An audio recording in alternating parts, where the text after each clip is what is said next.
Oke, baik, selamat malam kakak-kakak semua. Jumpa lagi di malam ini, semuanya Malam masih kakak. tetap dalam keadaan sehat-sehat. Puji Tuhan, kita semua sudah melaksanakan tugas aktivitas sepanjang sehari ini dan masih lagi dimungkinkan untuk katong 95 menit, 90 menit nih, Kak Ferdi, Kak Abdul, kami katong masih dituntut untuk mari katong kembangkan katong kompetensi di 90 menit ke depan. Nah, gimana kabar semuanya, kakak-kakak, Kak Ferdi? Aman nih? Dari Kabuce. dari dari Baik, Karpan baik. sampai HTW. Aman. Saya yang dari hati sampai di Suli sini. Oh, dari Karpan ke Suli. Baik. Hati we, mi hati we. Baru sekolah hati we HTW. toh. Oh ya, siap. Terima kasih masih tetap segar. Kita berharap katong tetap fokus untuk 90 menit ke depan. Kak Abdul, apa kabar? Baik-baik saja kakak. Amin, puji Tuhan ya. Baik-baik Kak Abdul, siap hari ini kita mulai kami ke. Siap kakak. Baik, kita akan memulai, izinkan beta untuk share screen.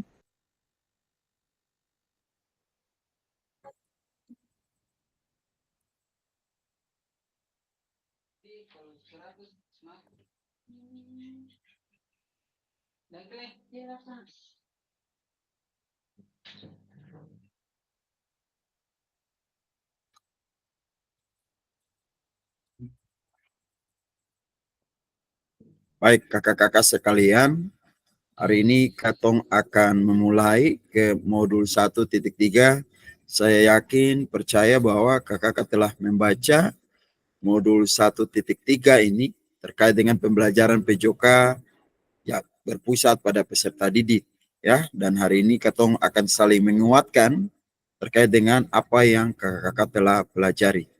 Nah, sebelum kita masuk dan memulai, saya mengingatkan kembali kesepakatan bersama kita seperti biasa.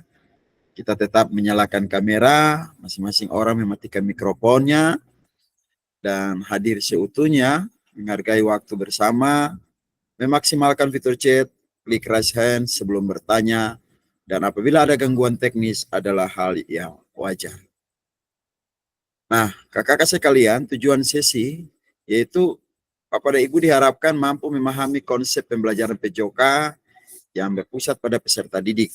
Kedua, memahami minat peserta didik sesuai karakteristik bidang jasmani, sosial, emosional, dan mental sesuai usianya. Yang ketiga, menganalisis studi kasus kegiatan pembelajaran PJOK berdiferensiasi. Nah, ini kakak-kakak sekalian, agenda kita di sesi ini. Pembukaan, ingat kesepakatan bersama, paparan tujuan sesi dan pembelajaran agenda dan penjelasan agenda kegiatan yang sementara kita jalani. 30 aktivitas 1 role play bermain peran pembelajaran yang berpusat pada peserta didik. 15 menuliskan peran guru dan peserta didik dalam pembelajaran SCL di Jamboard. Ya. Nah, yang 10 menit berikut, aktivitas kedua menelah berbagai macam karakteristik perkembangan peserta didik dari berbagai jenjang usia. 10, mencocokkan tabel karakteristik bidang jasmani, sosial, emosional dengan usia anak. 15 menit, kita akan menganalisis contoh pembelajaran berprestasi dalam modul 1.3 dan 5 menit terakhir penutup refleksi dan foto bersama. Baik kakak-kakak sekalian, bagaimana praktik pembelajaran PJOK yang berpusat pada peserta didik dan apa yang menandakannya? Nah, saya yakin dan percaya kakak-kakak semua sudah membaca modul ini dan mungkin saya ingin dengar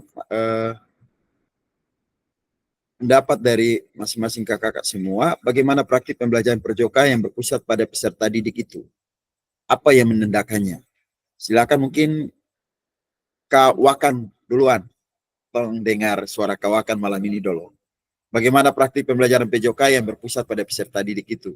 apa yang menandakannya. Kira-kira menurut Pak Wakan seperti apa? Silakan Kak Wakan.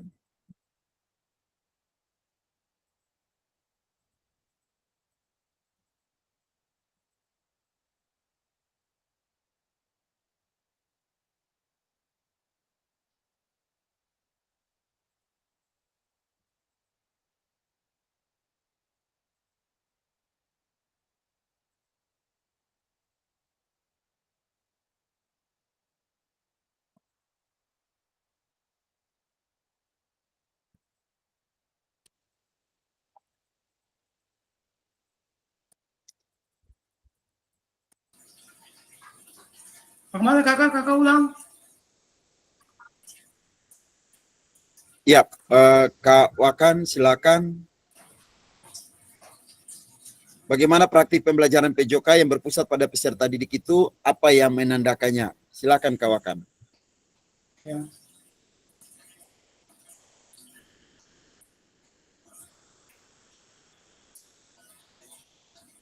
Ya, terima kasih. Terima kasih atas waktu atas saya. Untuk menurut saya, bagaimana praktik pembelajaran PJOK yang berpusat pada peserta didik? Yang pertama adalah peserta didik dia harus berusaha untuk memahami pembelajaran yang disampaikan oleh guru, dan guru tersebut harus menyampaikan informasi-informasi yang ditelah oleh siswa. Contohnya seperti pembelajaran permainan sepak bola. Ya, dalam permainan sepak bola, guru harus menjelaskan terlebih dahulu teknik-teknik dasar dalam permainan sepak bola. Contohnya, cara menendang bola. Nah, cara menendang bola ini, setiap guru ini dia harus menjelaskan apa teknik dari permainan sepak bola, seperti menendang dengan kaki bagian dalam, menendang dengan kaki bagian luar, dan menendang dengan kaki pura-pura kaki bagian depan. Ya, makanya peserta didik dia harus berusaha untuk mengamati pembelajaran yang disampaikan oleh guru yang disampaikan. Ya, itu saja Pak untuk ketahuan saya. Oke, baik. Terima kasih Kak Wakan. Kak Mike silakan. Atau Kak Ferdi ingin dengar suara. Bagaimana praktik pembelajaran PJOK yang berpusat pada peserta didik itu? Apa yang menandakannya? Antara Kak Mike atau Kak Ferdi silakan. Atau Kak Elis. Ya kakak, Oke. terima kasih atas kesempatan yang diberikan. Kalau menurut beta itu praktik pembelajaran PJOK yang bersifat pada peserta didik itu, dia itu yang pertama itu pengajaran interaktif, di mana guru memberitahukan atau menunjukkan atau mengarahkan sekelompok siswa untuk melakukan sesuatu. Misalnya pada permainan bola kaki, misalnya pada saat menendang bola dengan kaki bagian dalam. Apabila siswa tidak bisa melakukan menendang bola dengan kaki bagian dalam dengan benar, maka kami selaku guru harus melakukan suatu supaya siswa itu bisa dapat melakukannya dengan benar, kakak. Itu menurut beta yang pertama, kakak. Oke, Ya, terima kasih. Yang kedua itu, ya, kakak, silakan lanjut. Yang kedua itu apa yang menandakannya? Ya, tentang pengajaran sesama guru, kakak, atau peer teaching yang sama waktu pada saat kita mengajar, kakak, kemudian ada penilaian misalnya dari kepala sekolah pada saat kita observasi. Itu mungkin dari beta, kakak, sementara. Terima kasih. Oke, baik. Terima kasih Kak Mike. Jadi sudah ada dua pendapat yang sudah disampaikan dan hampir semuanya mengena. Nah, memang kalau praktik pembelajaran yang PJOK yang berpusat pada peserta didik dan apa yang menandakannya banyak hal ya. Nah, terutama salah satunya yang tadi disampaikan oleh Kak Mike, interaktif. Ya. Siswa itu tetap bukan kita yang kita sama-sama, tapi lebih banyak pusatnya itu ada di siswa. Ya, karena itu akan mewujudkan yang namanya student center learning. Ya, siswa tetap menjadi pusat pembelajaran itu sendiri. Dan apapun yang terjadi, maka segala sesuatu kita akan merancangnya lewat pembelajaran yang interaktif. Kalau dilihat dari metode, kita menggunakan metode akan sangat berpengaruh, gaya kita belajar ya akan sangat berpengaruh terhadap yang tadi tuh. Apakah kita akan menjadikan guru sebagai center ya ataukah siswa sebagai center. Nah, ini yang dia akan menentukan. Nah, tadi Kak disinggung oleh Kak Wakan maupun Kak Mike, salah satunya melalui pembelajaran yang interaktif. Baik. Nah, kita akan lanjutkan kakak-kakak sekalian. Sebelum menjawab pertanyaan, mari bayangkan sejenak beberapa hal yang mungkin terjadi di kelas-kelas kita. Ya, ini sini ada dua ilustrasi kakak-kakak sekalian, bisa lihat. Bisa lihat ya kakak-kakak. Kalau kakak-kakak bisa lihat ya gambar ini. Belum kakak, belum muncul. Belum muncul Kakak Puce.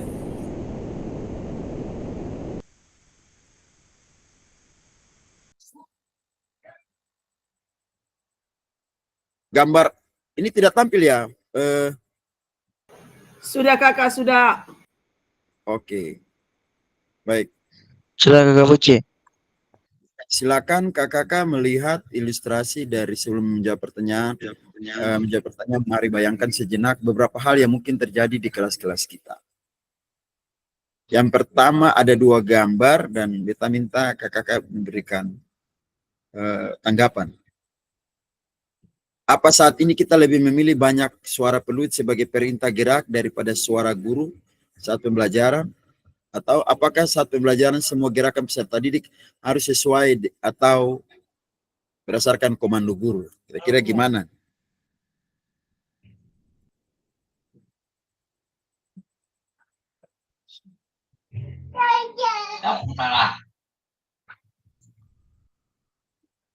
Ya, jadi kalau tadi ada yang ada pertanyaan tadi, maka kalau kita lihat di gambar ini saat ini mungkin Pak Wakan ada di posisi mana? Sama-sama kah? Dua-dua? Atau seperti apa Kak Wakan? Kalau saya dua-dua kakak. Baik ya, harus ukur ya kakak-kakak. Apakah saat ini kita lebih milih suara peluit daripada suara guru? Dua-duanya nyata ya kakak Wakan ada di posisi kedua-duanya. Ada suara peluit dan suara guru ya. Ada yang sebelahnya gaya komando ini ya. Guru, siswa semuanya seragam siap gerak, hitungan 1, 2, 3. Kami kira-kira ada di yang terjadi di Sama kelas-kelas kakak, kita. dua-dua kakak. Oke, ya. Iya kak. Dua-dua. Baik kakak-kakak sekalian, ini gambaran kita ya saat ini seperti apa tindakan kita di kelas. Ini dia akan berbarengan dengan jawaban-jawaban yang tadi telah kita berikan. Misalnya tadi ya kita kalau saling mengkaitkan, mari kita membayangkan sebenarnya kita ada di mana gitu. Ya, pembelajaran kita, apakah kita lebih memilih suara peluit berbagi perintah gerak, kita semprit ke anak-anak, semuanya mengikuti kita dan kita menjadi pusatnya. Ada juga gaya komando yang sangat konvensional sekali yang tetap masih hari-hari ini kita masih tetap menggunakannya. Nah, mari kita dengar ada salah satu ahli psikologi, ya, dia punya seorang pakar psikologi terkait dengan manfaat pembelajaran yang berpusat pada peserta didik ya. Kita coba lihat videonya.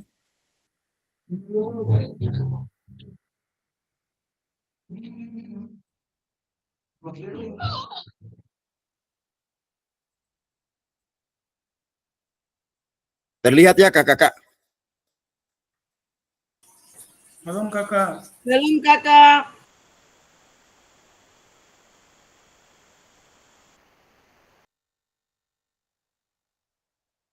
Oke, saya stop ini. Silakan nanti kita lihat Wajib. video dari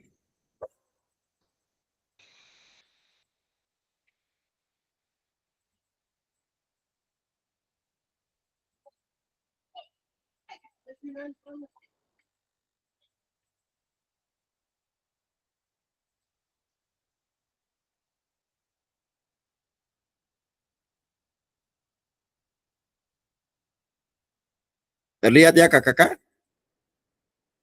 Oke, saya akan putar. Siap, Kakak. Saya akan putar. Saya minta kita semua untuk menyimak apa kata Cassandra Lanucci ini, ya, seorang ahli, seorang psikologi, pakar ya, pakar psikologi terkait dengan pembelajaran yang berpusat pada peserta didik. And we know from all the research that when students are empowered to make decisions, they thrive. And thriving means they learn more, they enjoy the lesson more, they are more willing to participate, and they're more willing to take that learning and transfer it into their lives. So everything that we know about student-centered learning is really positive. We know that it's hard. You know, we do know that it's different and that it can be challenging and maybe scary if it's not an approach that you're used to, but the benefits are worth it. We know that the outcome is really positive. And so hopefully today what I can do is provide opportunities for you to take that first step if it's something new or something scary for you, or places that you can look for more opportunities to invite students into the decision-making process. Oke, ada yang sudah tangkap atau saya putar sekali lagi untuk kakak-kakak simak? Kakak minta satu kali aja, Kakak. Oke, baik. Saya akan putarkan sekali lagi. Silakan kakak-kakak menyimak apa yang dikatakan oleh Cassandra ya. And we know from all the research that when students are empowered to make decisions, they thrive. And thriving means they learn more, they enjoy the lesson more, they are more willing to participate, and they're more willing to take that learning and transfer it into their lives. So everything that we know about student-centered learning is really positive. We know that it's hard. You know, we do know that it's different and that it can be challenging and maybe scary if it's not an approach that you're used to, but the benefits are worth it. We know that the outcome is really positive. And so hopefully today what I can do is provide opportunities for you to take that first step if it's something new or something scary for you, or places that you can look for more opportunities to invite students into the decision-making process. Oke, baik kakak-kakak sekalian, itu adalah tanggapan seorang pakar ya, tanggapan ahli terkait dengan apa yang hari ini kita belajar, pembelajaran yang berpusat pada peserta didik. Terkait dengan pendapat dari Cassandra ini, saya ingin mendengar tanggapan kakak-kakak semua terkait dengan video yang baru saja kita tonton bersama. Silakan kakak-kakak yang bersedia untuk acungkan tangan, silakan.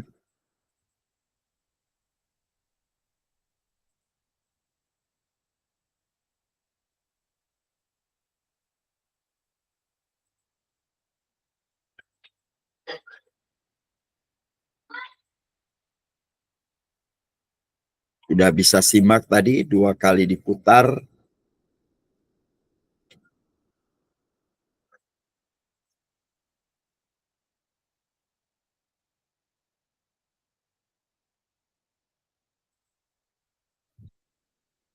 Selamat malam. Oke, Kak Ferdi silakan Kak Ferdi. Oke, baik, terima kasih atas kesempatan diberikan. Kita berusaha untuk menyimak dari apa yang sudah ditampilkan lewat video, khususnya dari Cassandra. Nah, dari apa yang beta simak tadi, bahwa dalam proses pembelajaran ini peserta didik ini mampu untuk beraktivitas dan mereka sangat eh, berantusias dalam proses pembelajaran. Apa yang mereka belum dapati, mereka berusaha untuk mendapati pembelajaran itu. Nah, salah satunya eh,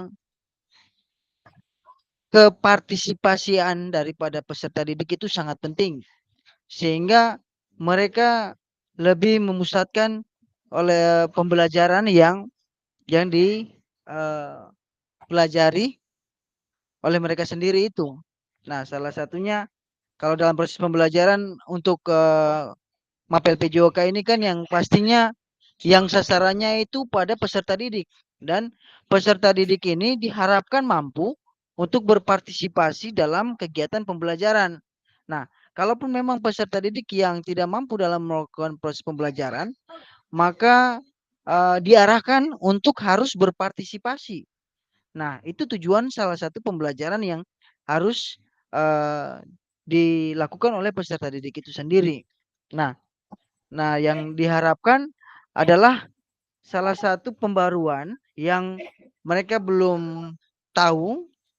Nah, ini kadang-kadang kan kalau dalam proses pembelajaran PJOK ini banyak materi-materi yang memang peserta didik tidak mendapatkan. Nah, ini kesempatan mereka yang mereka akan dapati, dan itu juga pun mereka akan berusaha lagi untuk bisa untuk mencari salah satu apa ya, mencari referensi, bahkan materi yang nantinya akan dipelajari juga mereka akan upaya untuk harus bisa mampu untuk melakukan itu, dan tujuannya adalah bagi para peserta didik. Itu saja, Kak Uci. Terima kasih.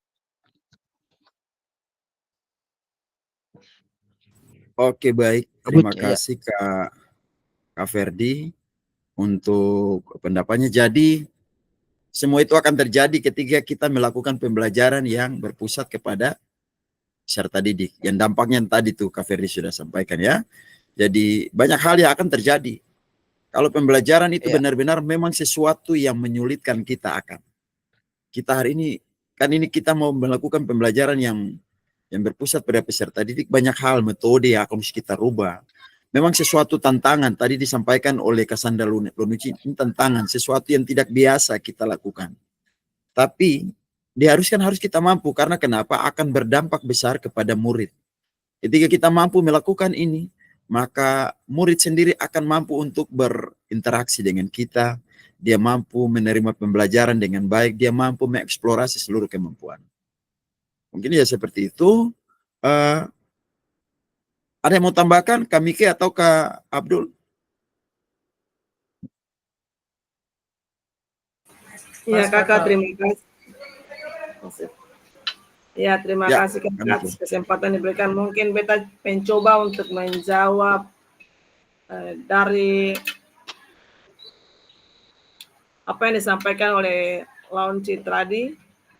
Menurut beta itu dari video pembelajaran yang tadi sudah ditampilkan itu, di sini pembelajaran yang diberikan itu berpusat pada siswa, bukan ya berpusat pada siswa dengan tujuan untuk memberdayakan peserta didik dengan memberi mereka lebih banyak itu kebebasan dalam pengalaman belajar mereka sendiri. Itu saja mungkin dari beta kakak. Terima kasih. Iya, terima kasih Kak Miki sudah menambahkan. Jadi seperti itu ya kakak-kakak apa yang disampaikan Kak Ferdi. Kak Miki, jadi seperti itu. Ketika pembelajaran itu berpusat pada peserta didik, banyak hal, ya banyak sesuatu yang kita membawa dampak yang baik. Itu sebenarnya tujuan kita mengikuti PKG ini, ada sesuatu yang bisa berubah dari kita. Kita mampu menghadirkan pembelajaran yang berpusat pada peserta didik ya. Nah, kita akan lanjut kakak-kakak, saya akan stop screen, kita lanjut dengan materi kita.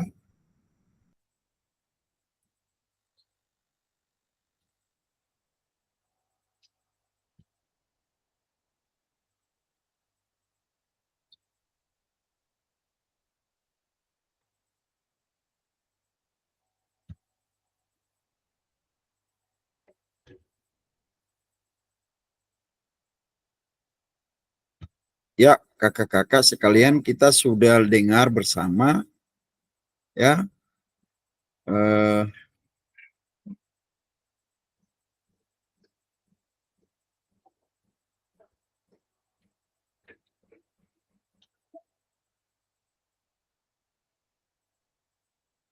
Cassandra dari video apa kata pakar ya terkait dengan pembelajaran yang berpusat kepada peserta didik. Nah, selanjutnya kakak-kakak,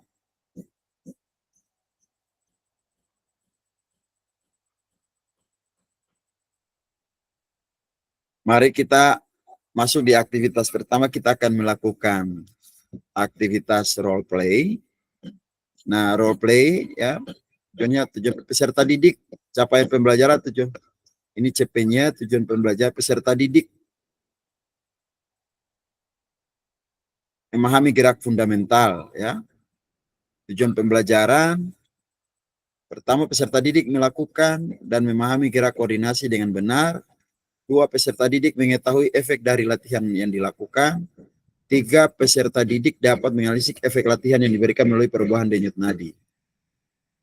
Nah, asesmennya melakukan self and peer assessment efek latihan yang telah dilakukan, melakukan analisis efek latihan yang diberikan melalui perubahan denyut nadi.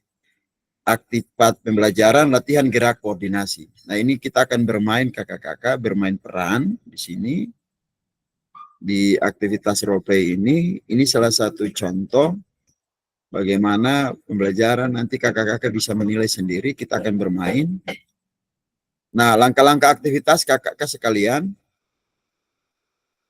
Fasilitator peserta ya membagi peserta secara berpasangan berdasarkan nomor urut 1, 2, 3, dan 4 dan seterusnya. Kedua, fasilitator menampilkan pilihan gerakan dan tiap peserta memilih nomor gerakan yang paling disukai. Keempat, sebelum mempraktikkan gerakan, hitung denyut nadi terlebih dahulu dalam waktu 10 detik atau denyut nadi per menit ya. Adalah jumlah denyut nadi selama 10 detik dikalikan dengan 6. Jadi nanti kakak akan disuruh hitung denyut nadi selama 10 detik berapa detaknya, setelah itu dikalikan dengan 6. Nah, yang kelima, catatan pilihan gerakan denyut nadi awal di spreadsheet ya.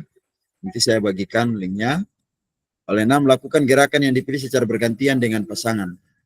Saat satu mempraktikkan, yang lain mengamati dan memastikan gerakan pasangannya benar sesuai dengan contoh video.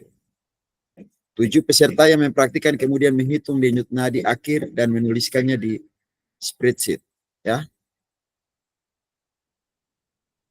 Kemudian peserta melakukan ya secara bergantian seperti yang dilakukan peserta sebelumnya. Jadi ini nanti setelah yang pertama lakukan, kakak-kakak sekalian yang belum melakukan seperti apa yang dilakukan oleh teman-teman yang lain.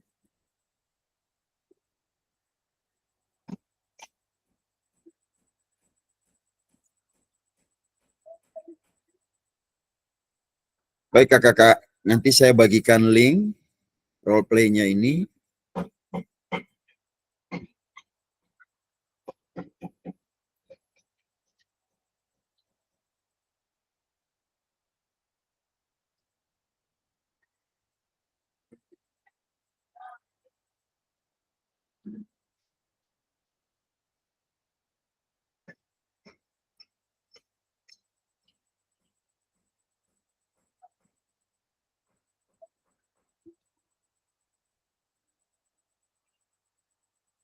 Ini kita hanya 3 orang ya kakak-kakak.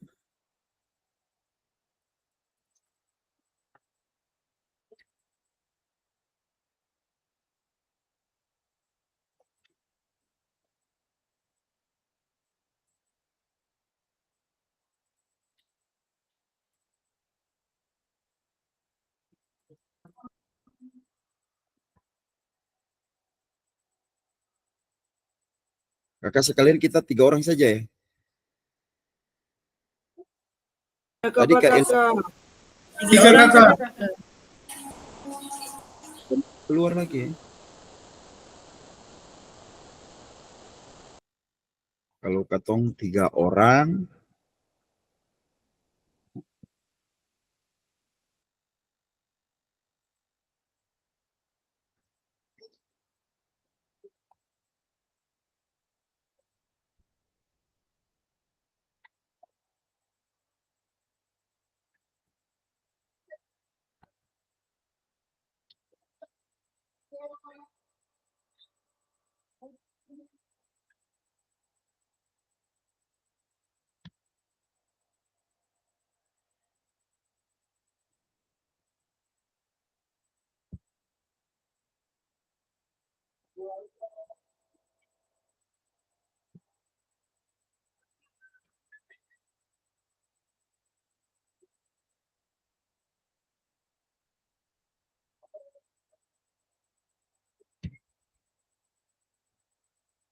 Oke, kakak-kakak, nanti saya bagi di kolom chat.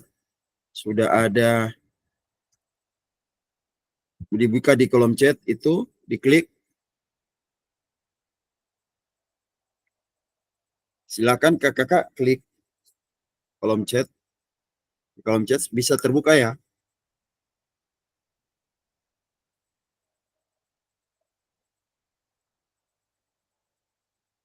Sudah kakak? Sekarang sudah ada nama kakak-kakak ya. Di situ sudah ada nama kakak-kakak. Sudah.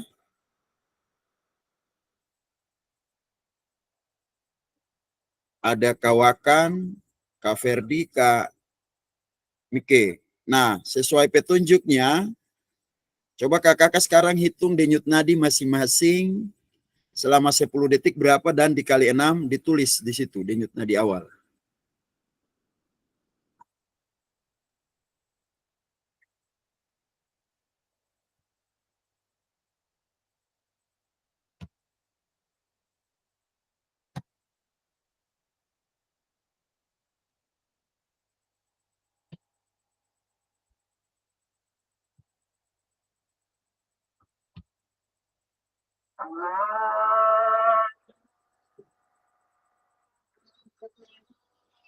Kalau sudah hitung, silakan diisi. Denyut nadi awal ada itu, kami punya berapa? Silakan.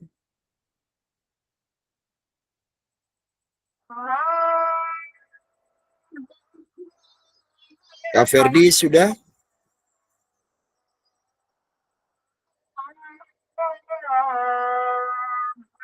Kak Ferdi silakan hitung denyut nadi Kak Ferdi selama 10 detik, lalu dikali 6.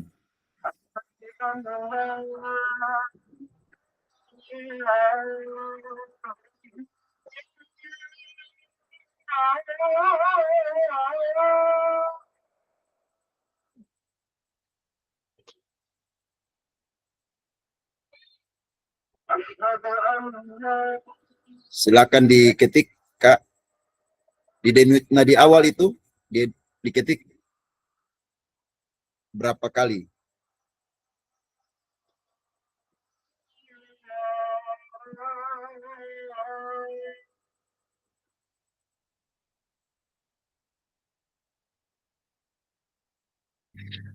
Kak Buce, Iya, ini langsung ya ketik di sini kak dia punya ini kak. ya, Isi di silakan sini diketik, langsung. Kak. Langsung diisi. Denyut nadi awal. Itu ada denyut nadi awal toh, silakan, Kak. Kak Buce, saya bisa ketik Kak Buce. Dia sih bisa ketik kayaknya. Saya bisa. Iya kakak, saya bisa ketik kakak.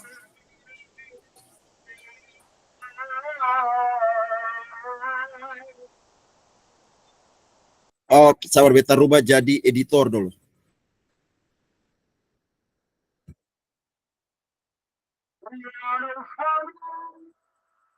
Iya, iya. Oke, beta salah tar. Beta sing jadikan editor. Coba masuk yang kedua. Yang kedua itu sudah jadi editor itu bisa.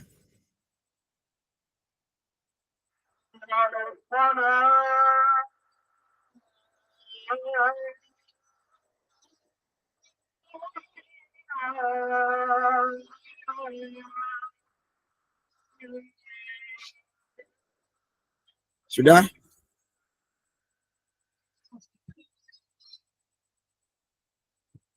Bisa kami masuk di link kedua? Itu kayaknya sudah bisa.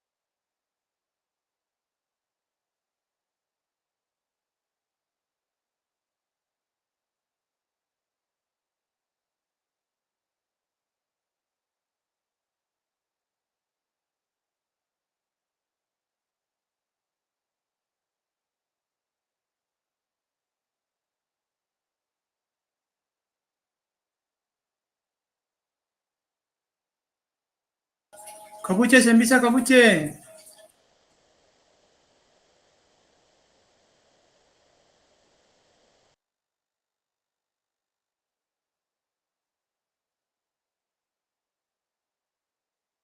Itu saya bisa buka atau saya bisa ketik?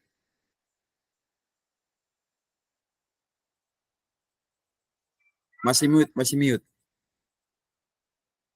Tidak terbuka atau tidak bisa diketik?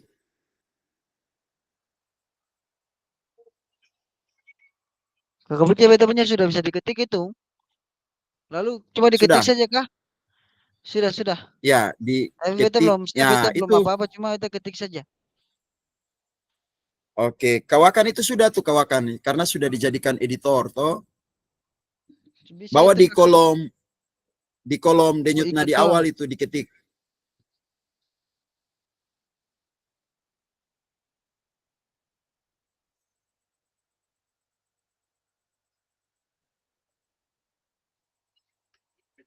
Sembisa kakak. Sembisa ketik.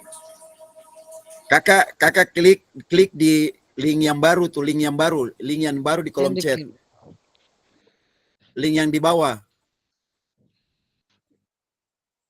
Buka di link baru itu yang beta barusan share.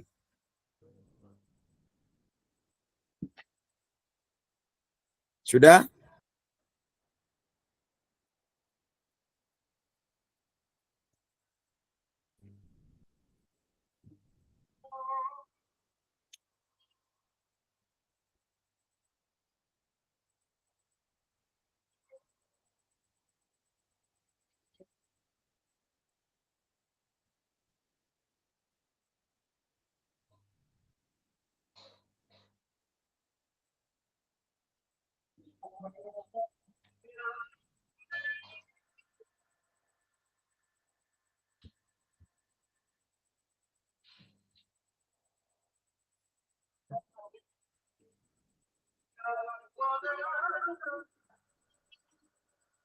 Sudah bisa ketik kawakan?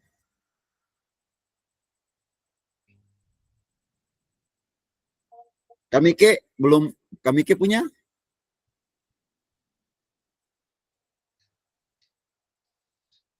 Silakan kakak-kakak hitung denyut nadi awal selama 10 detik itu berapa dikalikan dengan 6. Silakan tulis di kolom denyut nadi awal.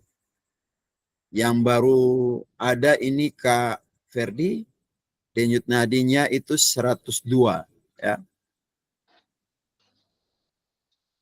Jadi selama 10 detik itu berapa kali ketukan dikali dengan 6.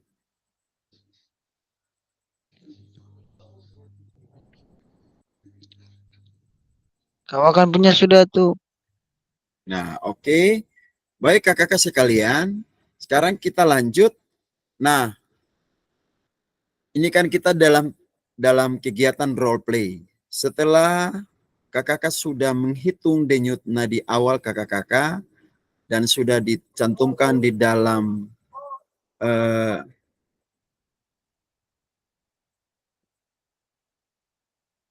dalam spreadsheet tadi. Nah, sekarang saya mintakan kakak-kakak untuk memilih, ada 5 gerakan di sini ya. Kakak-kakak silakan klik di spreadsheet itu. Kakak-kakak mau lakukan gerakan yang mana?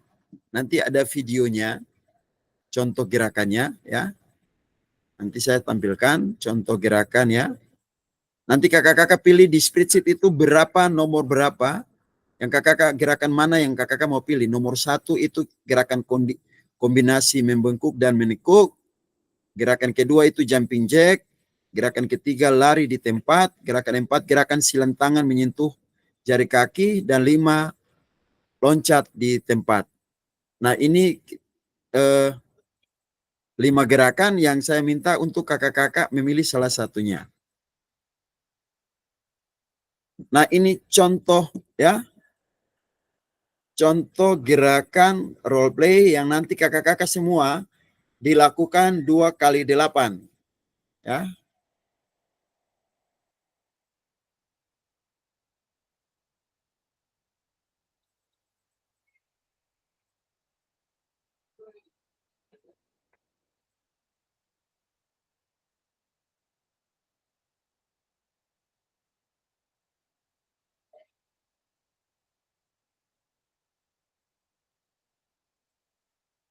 Terlihat kakak-kakak?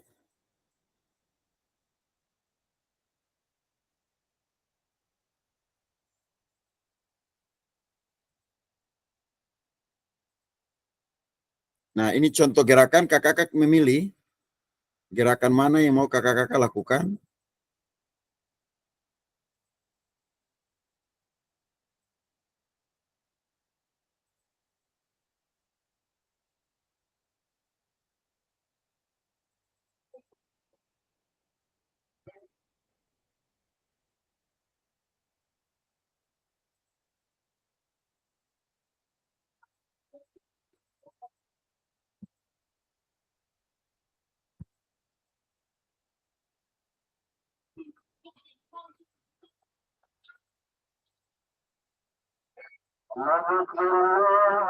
Tidak berjalan ya kakak?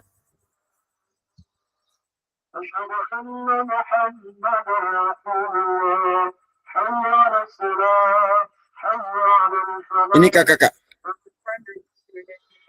Gerakan 1 sampai dengan gerakan kelima.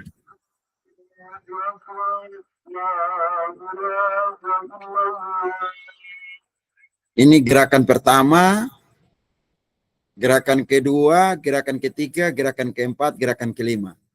Silakan kakak-kakak di spreadsheet itu kakak-kakak pilih mau lakukan gerakan mana. Tinggal diklik saja itu ada nomor, ada gerakan, ada tanda panah ke bawah. Tinggal diklik mau pilih gerakan mana.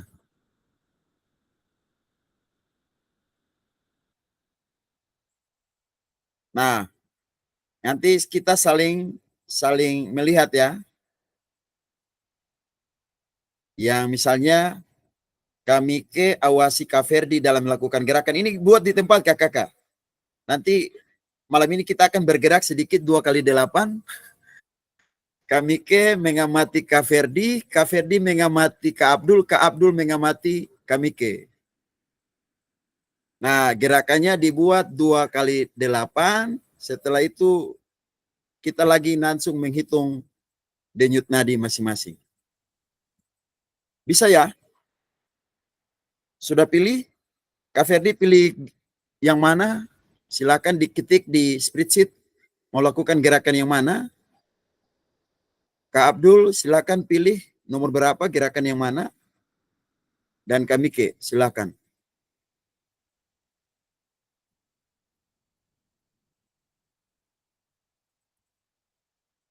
Kami ke punya denyut nadi awal belum ada ya, belum terlihat.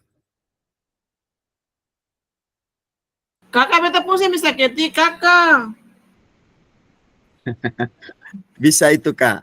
Kayak bisa. Itu semua sudah dirubah kawakan sama Kak. Masuk di link yang baru, link di kolom chat itu Kak. Iya, siap kakak. Beta ketik ya. Ini dulu kakak bisa toh?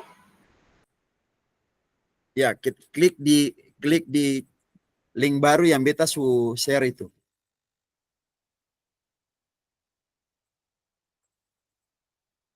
Oke, Kak Ferdi, pilih nomor berapa yang mau dilakukan malam ini 2x8?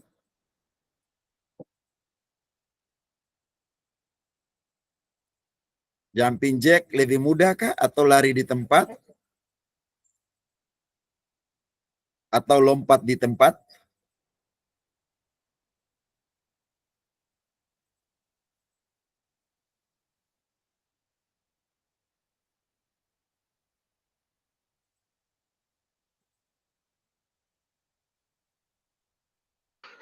Oke, Ya, pilih nomor 3.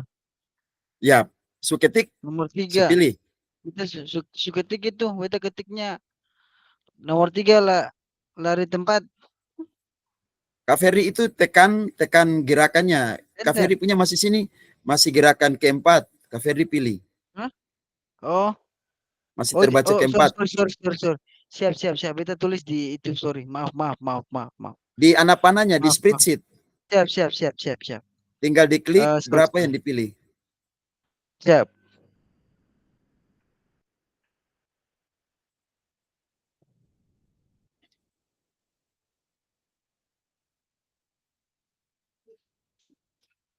Oke, sudah. Kak Ferdi pilih gerakan ketiga. Kawakan pilih gerakan keberapa?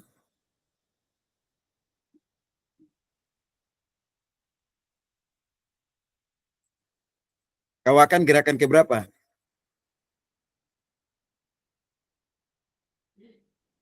Kalau sudah memilih silakan kakak. Oke, sudah ketik ya. Kawakan. Di sini masih belum ada pilihan ini, masih satu. Itu tulis di mana kakak? Tulis di umpan balik. Kakak, itu kan ada anak panah itu di spreadsheet itu ada anak panah itu. Kalau klik anak panah ke bawah itu, klik itu kan dia muncul pilihan 1, 2, 3, 4, 5. Ketiknya yang berapa? Di spreadsheet saja ini. Saya share ya.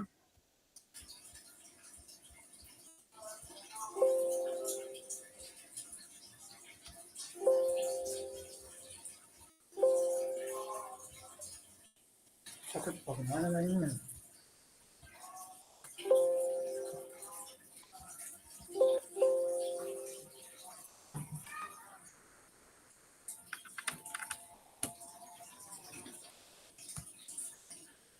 Ya, kakak mohon perhatian.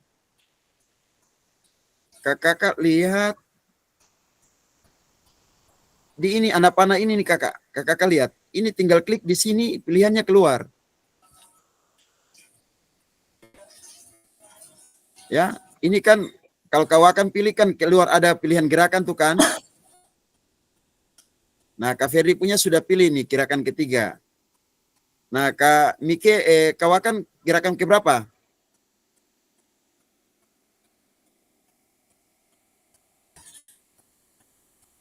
Kawakan pilih gerakan keberapa? Kedua kakak. Kedua. Nah, perhatikan di layar ini. Ini kan kedua. Kawakan itu di spreadsheet ini kita tinggal klik ini nih. Ya. Nah, dia jadi 2 tuh kan. Oh iya. Kak Mike, gerakan kedua ya.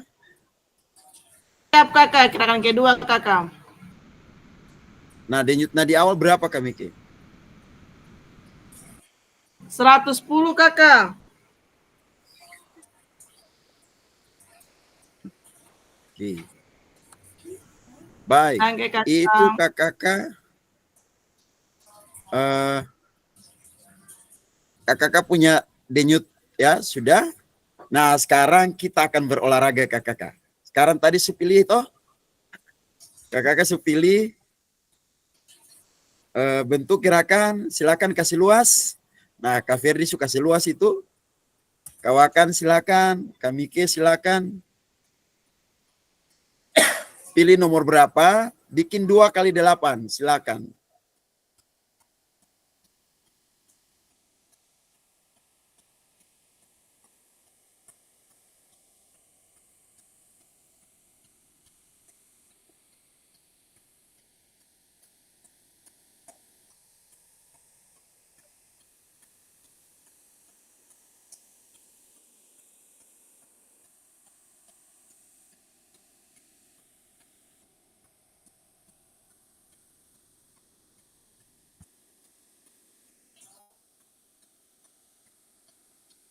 Buatlah gerakan sesuai dengan yang kakak pilih. Silakan 2 kali 8 dimulai.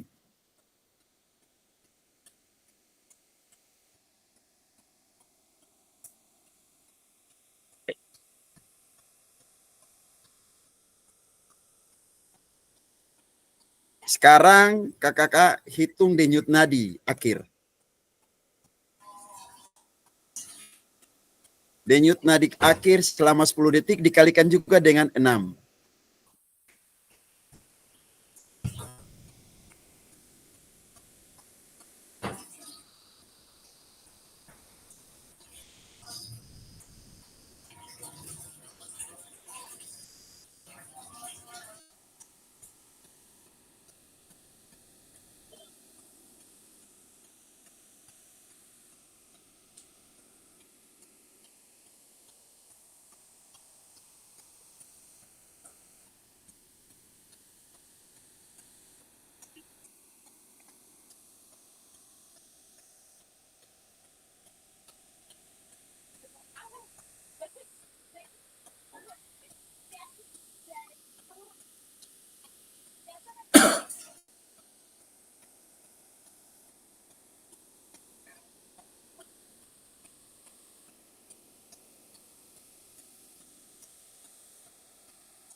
Kalau sudah silakan kakak tulis di denyut nadi akhir.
Sudah kakak sudah tulis di spreadsheet, silakan.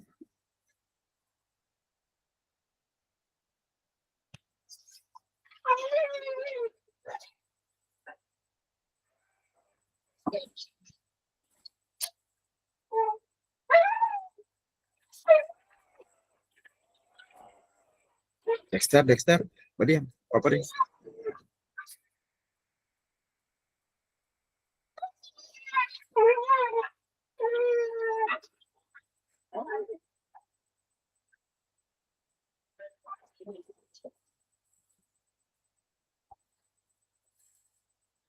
Di ketik kakak.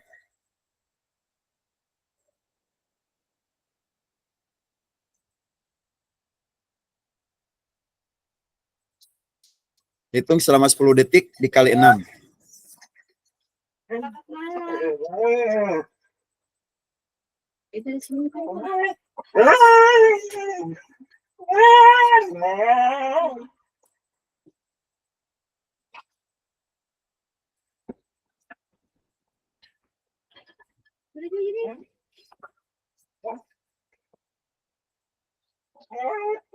Sudah diisi kakak? Silakan.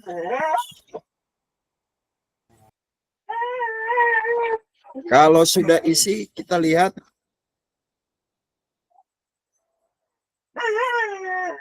Kau akan punya kok jadi 90 ya.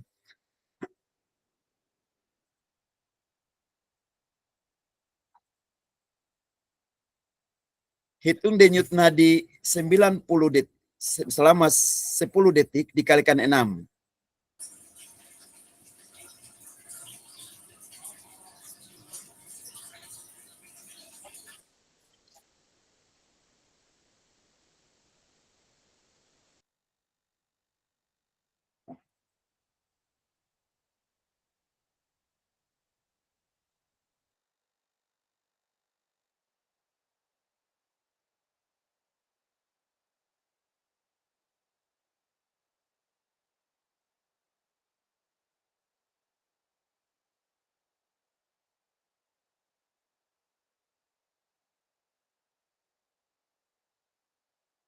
Kak Ferdi punya 120. Kau akan punya menurun, padahal itu beraktivitas tuh. Oke. Kami ke punya berapa?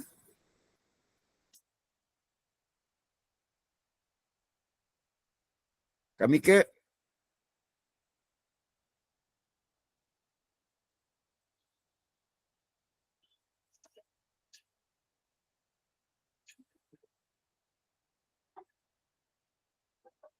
kalau sudah silakan kakak aktifkan kamera, kita akan lanjutkan.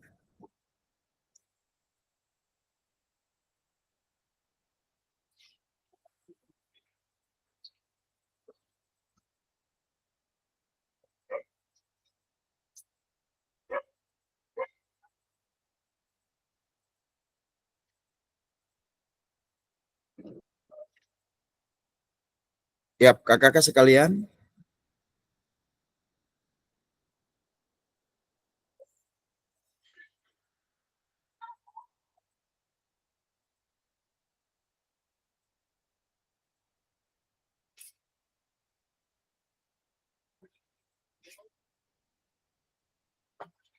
Ya, sudah mengisikah di LMS, Kak Mike sudah?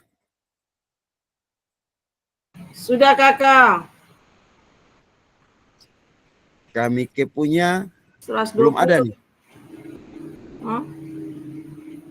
120 kakak. Kak Mike punya 120.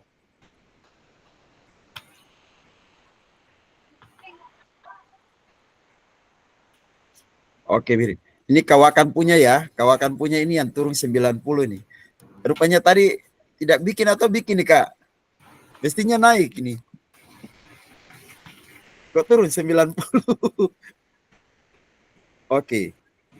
Baik kakak-kakak sekalian, ini kita masih ada dalam, sekali lagi kita masih ada dalam role play yang awal tadi. Kakak-kakak sudah, ini salah satu contoh kita melakukan aktivitas pertama. Kakak-kakak sudah melakukan gerakan role play dan mari kita melakukan umpan balik ya. Nah, saya tadi sudah menyampaikan bahwa masing-masing pasangan ya, Kamike menilai Kaveri, Kaveri menilai Kawakan, Kawakan menilai Kamike. Ya. Jadi saya ingin kita akan menggali melihat umpan balik dari masing-masing ya. Apa yang telah dilakukan ya. Bagaimana cara kita melihat apakah latihan dilakukan sudah benar? Nah,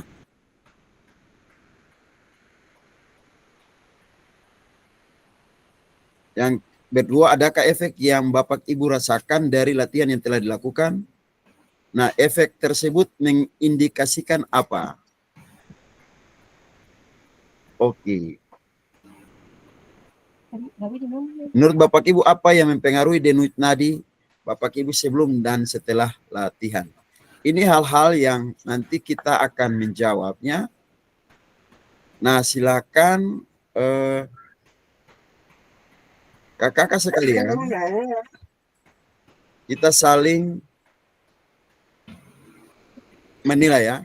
Oke, kita mulai dari Kak Mike. Tadi yang dilakukan oleh Kak Ferdi sambil Kak Mike lakukan gerakan, Kak Mike pasti melihat Kak Ferdi. Ya, Kak Ferdi memilih gerakan nomor berapa tadi Kak Fer? Memilih gerakan nomor 3, ya. 3. Nomor 3. Baik. Buci.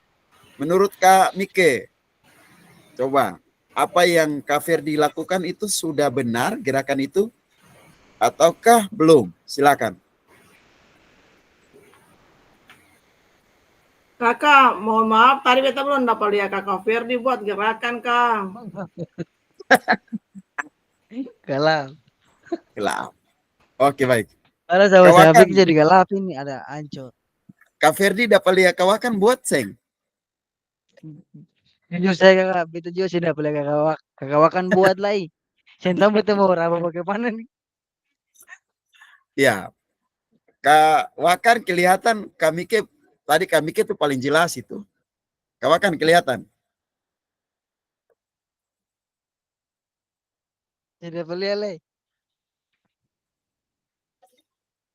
Saya dapat lihat kakak. Gelap katong semua. Oke, baik. Nah, masing-masing kita akan, kalau tidak bisa ini, saya minta pendapat satu-satu. Kak Mike, apa yang Kak Mike buat, apakah memang sudah benar? Sesuai dengan apa yang contoh yang Kak Mike lihat? Menurut Kak Mike? Iya, kalau menurut beta kakak, sudah benar kakak sesuai dengan yang tadi sudah ditampilkan kakak. Terima kasih. Kak Ferdi, jelas ya Kak Ferdi punya lompat atau lari di tempat itu? Kalau beta kakak itu dengar kah? Dengar kakak Buce? Jelas, jelas. Oke, baik, terima kasih. Kalau beta tadi punya, beta lebih memilih ke lari di tempat tadi. Baik. Jadi yang beta sudah lakukan tadi, gerakannya sudah benar dan sudah sesuai dengan gambar yang sudah ditampilkan tadi. Oke. Terima kasih Kakak Sekarang Puji. silakan kawakan setelah Kak Ferris, kawakan. Tadi kawakan punya memilih gerakan nomor. Dua. Nomor 2 kakak. Oke, menurut kawakan Ya, gimana? ya terima kasih kakak. Untuk menurut saya untuk gerakan nomor 2 itu gerakan yang saya lakukan itu yang pertama adalah pada posisi awal, yaitu kita harus melakukan gerakan gerakan zoom. Yang kita lakukan adalah gerakan zoom itu yaitu gerakan yang sangat sulit untuk kita lakukan kakak. Yang gampang yang kita lakukan kakak itu saja kakak. Oke, baik. Yang kedua kakak-kakak sekalian, adakah efek yang kakak-kakak rasakan dari latihan yang telah dilakukan? Nah, Ya, berikut kakak. efek tersebut mengindikasikan apa? Silakan, mulai dari siapa? Kak Ferdi menjawab. Adakah efek yang kakak-kakak rasakan dari latihan yang telah dilakukan? Yang berikut efek tersebut mengindikasikan apa?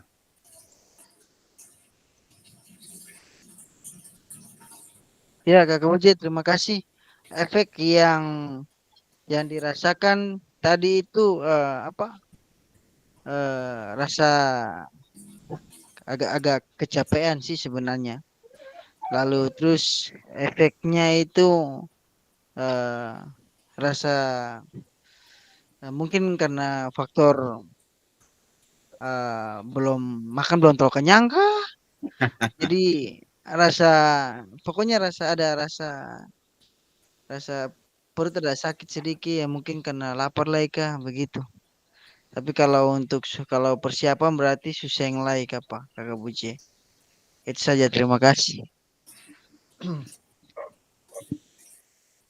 Baik, baik kakak-kakak sekalian, disilakan buka spreadsheet tadi ulang.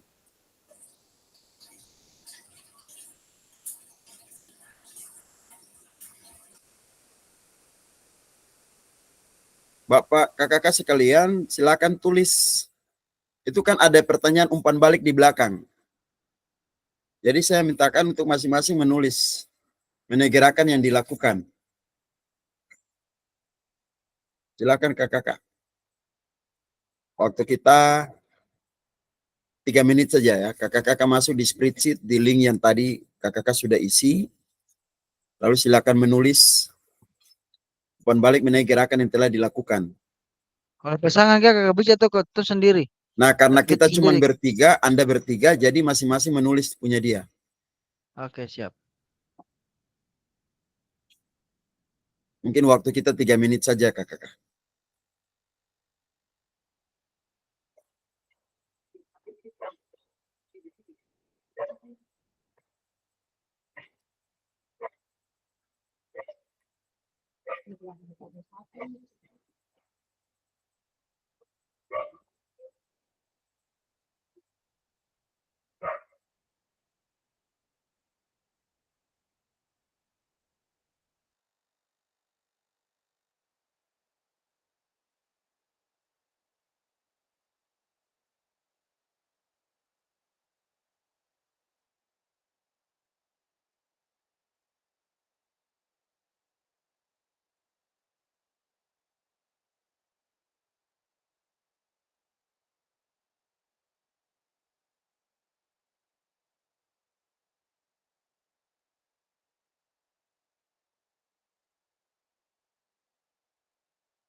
Baik kakak-kakak sekalian, sebelum lanjut, ini pertanyaan terakhir. Mungkin dari kakak-kakak bertiga, siapa yang bisa menjawab? Menurut kakak-kakak, apa yang mempengaruhi denyut nadi kakak-kakak sebelum dan setelah latihan?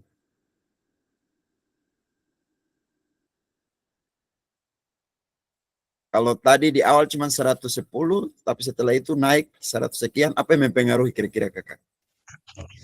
Baik, terima kasih Kakak Uce itu mencoba untuk menjawab, yaitu terkait dengan eh, nadi awal dan nadi akhir tadi. Nadi awal sama nadi akhir tadi. Nah, setelah dari saya punya tadi yang saya lihat di nadi awal itu 102 dan di nadi akhir setelah saya melakukan gerakan itu 120. 120. Nah, berarti bahwa awal sebelum kita melakukan gerak itu nadinya tidak berfungsi. Artinya bukan tidak berfungsi, tetapi denyut nadinya akan berjalan lebih lambat. Dan setelah kita melakukan aktivitas, maka pasti denyut nadi kita akan lebih menambah kecepatan apa yang kita lakukan sendiri. Nah, itu sehingga menjadi ada perubahan daripada denyut nadi awal dan denyut nadi akhir. Nah, tadi dengan rumus yang sudah diketahui kita bersama semua bahwa eh, denyut hitung denyut nadi berapa jumlahnya selama 10 detik dan dikali dengan 6 tadi sehingga mendapatkan hasil yang diperoleh dari awal bedanya daripada awal awal apa denyut nadi awal dengan akhir. Itu saja. Terima kasih Kakak Buce. Baik, terima kasih Kak Ferdi untuk jawabannya ya, baik sekali ya. Jadi yang mempengaruhi denyut nadi awal sebelum dan setelah latihan. Nah, kakak-kakak sekalian kita akan lanjut. Ya, terima kasih sekali lagi. Nanti kakak-kakak tetap menuliskan umpan balik di kakak-kakak sekalian. Nah, terima kasih kakak-kakak sudah melakukan role play dan mari kita menganalisis bersama proses pembelajaran. Ya. Baik, kakak-kakak ini karena di Jamboard Figma saya belum aktif, maka saya akan men-share Google Doc ya, Google Doc, dan kakak-kakak silakan menuliskan nama kakak-kakak di Google Doc itu dan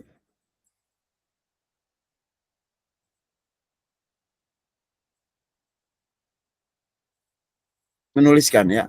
Jadi tadi itu adalah rangkaian dari role play yang kita kerjakan. Nah, yang kakak-kakak jawab, yang kakak-kakak beraktivitas itu adalah bentuk role play ya. Jadi sebuah proses pembelajaran. Masing-masing kakak sudah memilih nomor berapa yang akan kakak lakukan. Kakak-kakak menghitung sendiri denyut nadi awal dan akhir. Setelah itu kakak-kakak melakukan latihan. Ada yang mengamati dan ada yang memberikan tanggapannya. Langsung mengalami pembelajaran itu sendiri.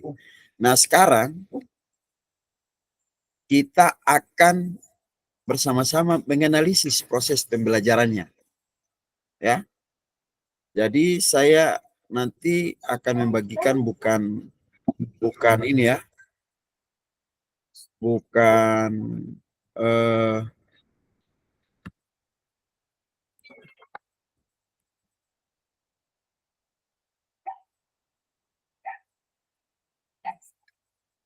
bukan dalam bentuk Jamboard ya, tapi dalam bentuk Google dokumen untuk kakak-kakak mengisi ya. Nah, pertanyaannya, menurut Bapak ya, Bapak Ibu, apakah aktivitas yang dilakukan cukup menggambarkan pembelajaran PJOK yang berpusat kepada peserta didik?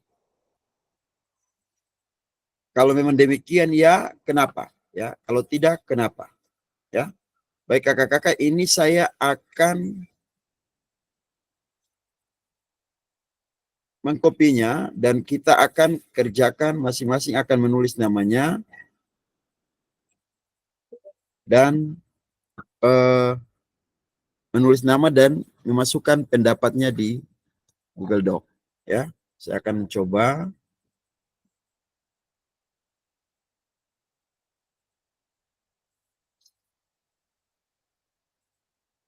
Jadi tadi kita sudah beraktivitas dalam role play, kakak-kakak sudah terlibat, sekarang saya minta kakak punya pendapat.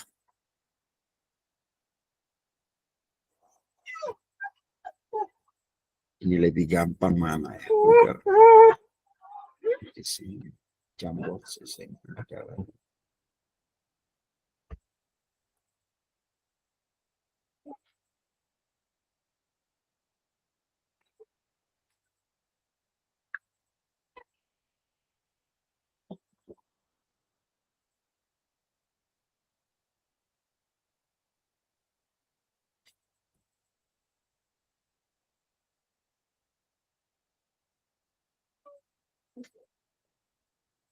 Ya, atau pakai Google Docs saja.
Oke, silakan kakak-kakak. Saya membagikan link di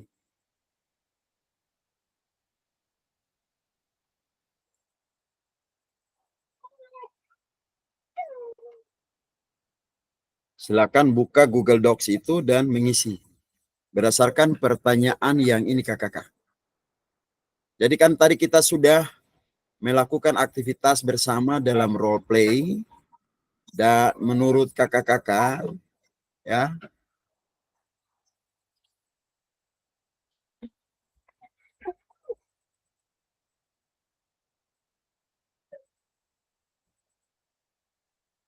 menurut kakak-kakak, apakah aktivitas yang tadi kita lakukan cukup menggambarkan pembelajaran yang berpusat pada peserta didik?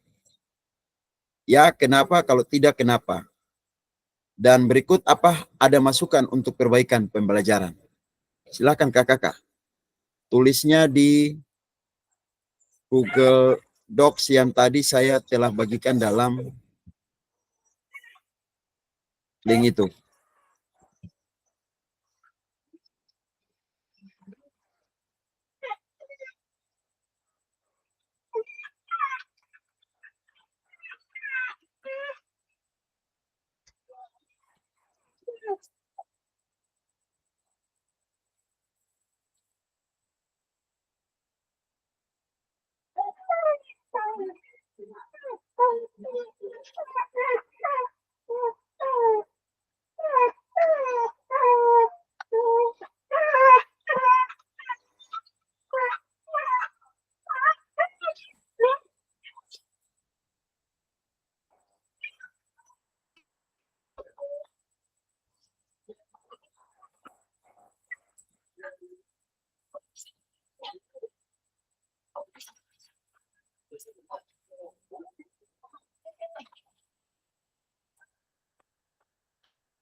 Kak Puji tadi soal bagaimana tadi?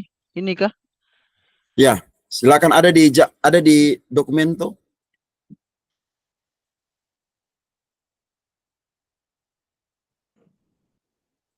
Suka tadi. Ya begini kah?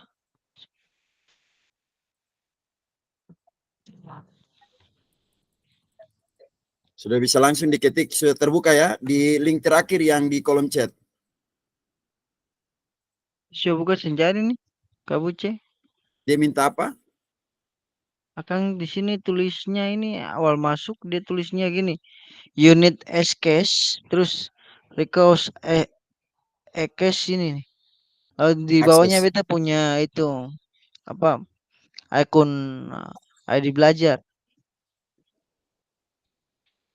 Maksudnya Oh, mau kemana nih? ini Pasal G. Alah,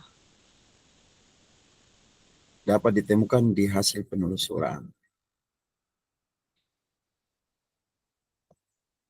Itu sudah kayaknya kakak sudah diberikan akses itu. ya siap itu coba ya. Langsung masuk di.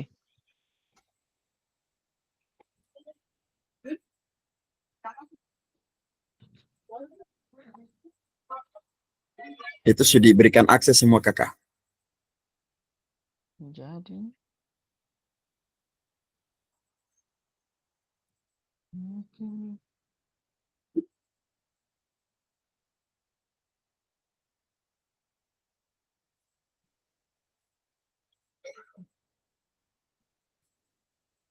Oh, dia minta akses.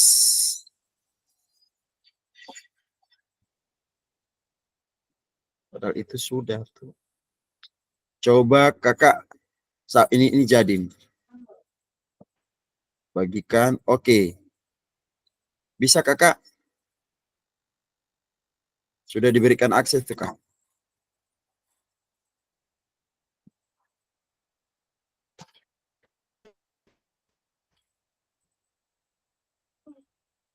Oke, Kak Puji itu baru akan jadi. Sudah. Oke, Itu baru akan jadi. Tadi jadi.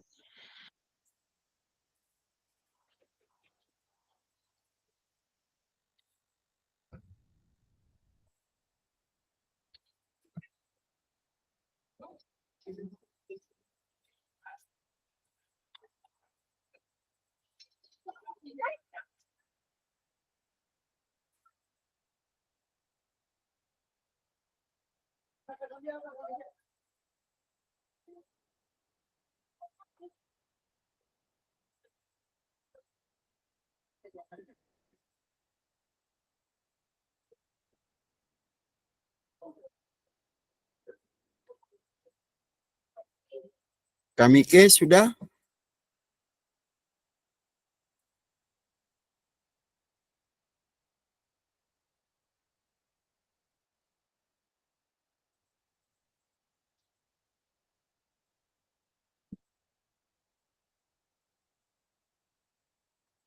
Silakan kakak-kakak masuk di.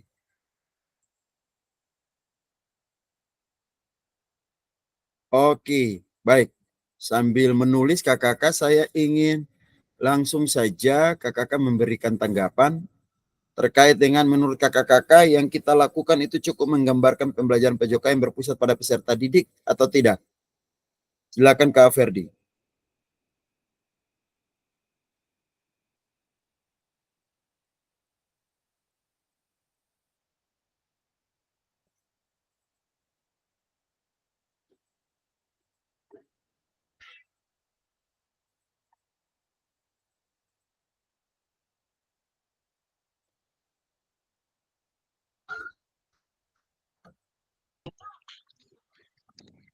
Langsung saja Kak Puji. Siap. Ya, jadi kait dengan pertanyaan ini bahwa apakah aktivitas yang dilakukan cukup menggambarkan pembelajaran PJOK yang berpusat pada peserta didik? Nah, kalau menurut pandangan beta, dalam beta punya refleksi tadi, bahwa itu merupakan salah satu pembelajaran yang dimana diarahkan di dalam metode dengan menggunakan metode komando. Kalau kita lihat geraknya itu yang tadi saya pilih nomor 3 tadi, yaitu berlari di tempat. Nah, itu juga salah satu menunjang kita punya kondisi tubuh dan mengarahkan kepada anak-anak untuk selalu melakukan aktivitas-aktivitas, bukan hanya dengan cara seperti itu, bisa saja mereka mengkondisikannya dengan cara berlari, dengan melakukan gerakan jogging, entah itu di luar maupun di dalam lingkungan sekolah. Dan itu sasarannya pada peserta didik. Nah, itu juga merupakan salah satu gambaran sehingga mereka juga bisa melakukan gerakan yang pastinya yang benar-benar dengan cara gerakan lari itu dengan cara gerakan lari itu seperti apa. Nah, itu sudah disampaikan ke peserta didik.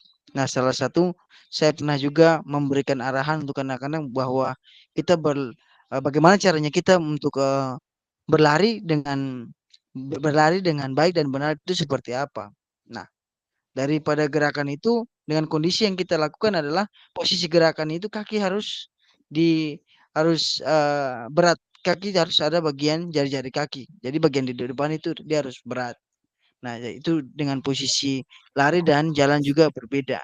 Nah, seperti itu. Terima kasih Kakak Buci. Baik kakak-kakak sekalian, kita ada yang mau tambahkan?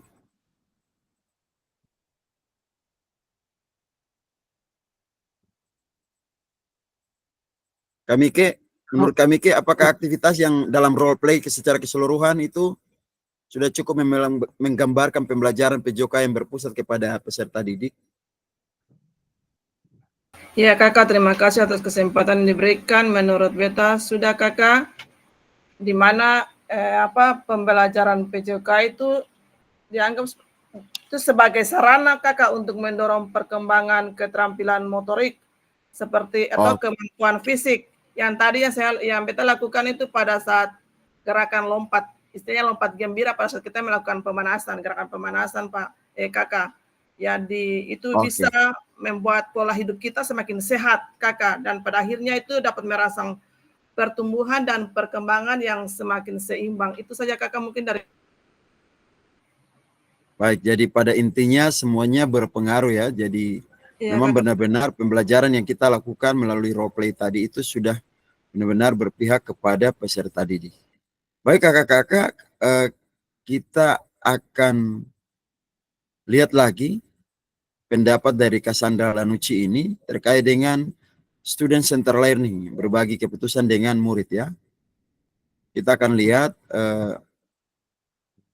dia punya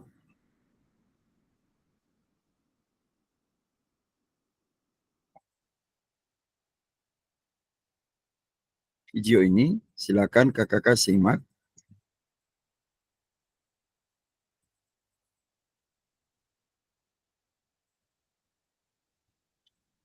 Belum terlihat ya? Belum, Kakak Buci.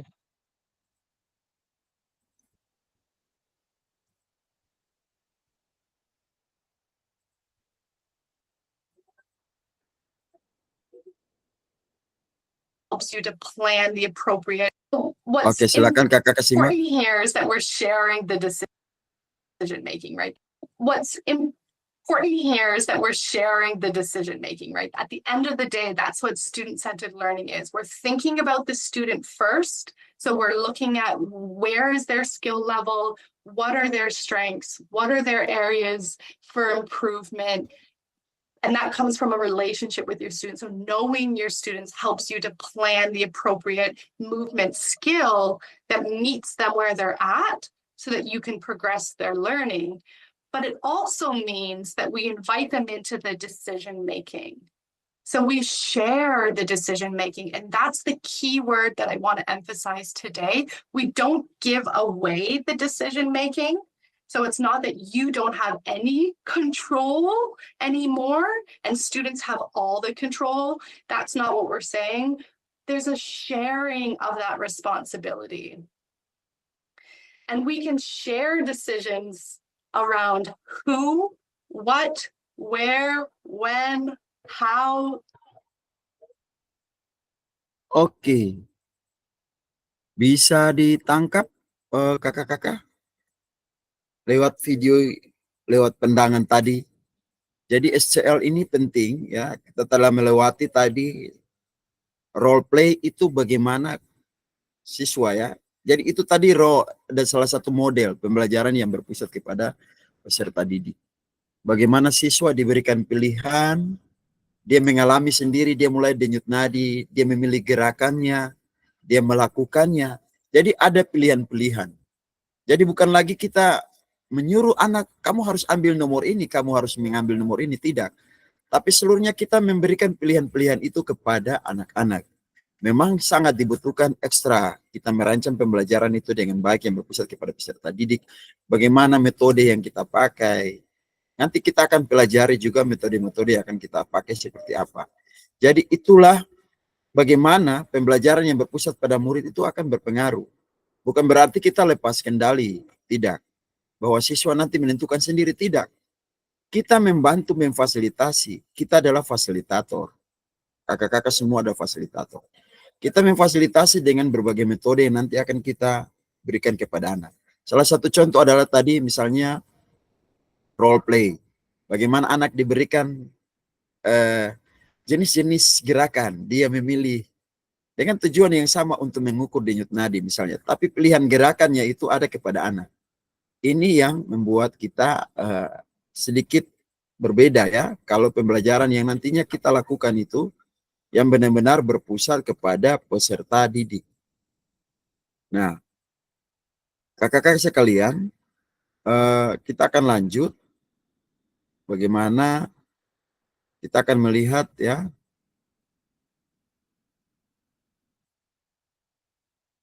bentuk-bentuk, nanti kakak-kakak sendiri pelajari ya.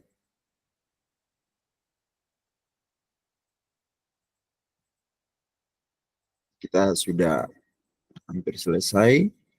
Ada tinggal beberapa slide lagi, kakak-kakak sekalian.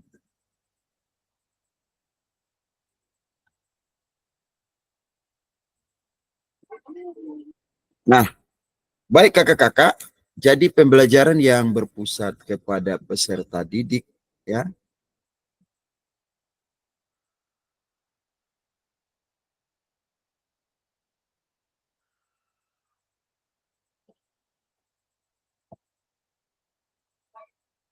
Jadi pembelajaran yang berpusat pada peserta didik ya. Ini adalah ya guru bertindak sebagai fasilitator yang tadi saya sampaikan. Ya, dalam pembelajaran yang berpusat pada peserta didik ini ciri-cirinya. Guru bertindak sebagai fasilitator dalam proses pembelajaran dan siswa atau peserta didik aktif dalam proses pembelajaran dengan memberikan gagasan, saran, dan kritik. Jadi kita memfasilitasi mereka, sementara peran siswa adalah aktif proses pembelajaran. Yang berikut ya, mengkaji kompetensi mata pelajaran yang harus dikuasai murid pada akhir pembelajaran. Siswa berpartisipasi dalam merumuskan dan mengembangkan proses materi pembelajaran. Berikut, merancang strategi dan lingkungan pembelajaran yang dapat menyediakan beragam pengalaman belajar. Mengkaji kompetensi strategi pembelajaran. Peran guru berikut adalah membantu murid mengakses informasi, menata, memprosesnya, dan memanfaatkan dalam memecahkan persoalan sehari-hari. Berikut, mengidentifikasi dan menentukan pola penilaian hasil belajar murid yang relevan dengan kompetensi yang diukur. Jadi ini kakak-kakak sekalian, peran guru dan peserta didik dalam proses student center learning. Jadi ini peran kita. Yang berikut kakak-kakak, dalam SCL guru akan berperan sebagai fasilitator dalam proses belajar yang tadi saya sampaikan. Jadi kita semua kakak-kakak dan saya akan bertindak sebagai fasilitator. Kita tidak lagi menjadi narasumber, tapi kita memfasilitasi siswa untuk belajar. Jadi bagaimana belajarnya itu dalam memfasilitasinya, nanti kita juga di sini akan dibekali dengan berbagai metode-metode ya, model-model pembelajaran ya. Nah ini nanti saya akan tampilkan ke kakak-kakak sekalian jenis-jenis pembelajaran student center learning yang pernah Bapak kakak-kakak praktikan dalam pembelajaran. Nanti coba kakak-kakak lihat di sini ya. Ini adalah jenis-jenis pembelajaran SCL. Nanti kakak-kakak bisa baca di modul dan kakak-kakak bisa lihat search di googling. Ya, ada small group discussion, ada role play dan simulation. Role play tadi kita sudah lakukan ya, bagaimana pilihan mulai dari awal. Itu bentuk pembelajaran role play dan simulation. Ya, ada discovery learning, ada self-directed learning, ada cooperative learning, ada contextual learning, problem based learning, ada collaborative learning, dan project based learning. Mungkin kalau yang sekarang kemarin kita secara K13, kita semua melek di sini ya, problem PBL dan PJBL ya. Betul ya kakak-kakak? Atau yang mana yang kakak-kakak pernah lakukan? Kami ke, dari model-model ini mana yang kakak sering lakukan yang familiar dengan kakak? Ada project based learning atau problem based learning? Atau discovery learning? Kalau kemarin K13 kita disibukkan dengan 3 ini. Ya, model-model ya, berbasis ilmiah. Kami ke yang mana? Kami ke kemarin? Mungkin pernah lakukan yang mana? Discovery ya, model penemuan. Penemuan ya. Kalau Kak Ferdi?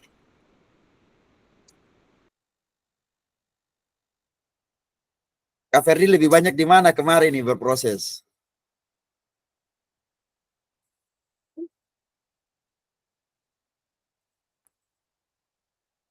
Lagi mute Kak Ferdi, mute. Jadi yang berproses itu dalam jenis pembelajaran itu ada 3.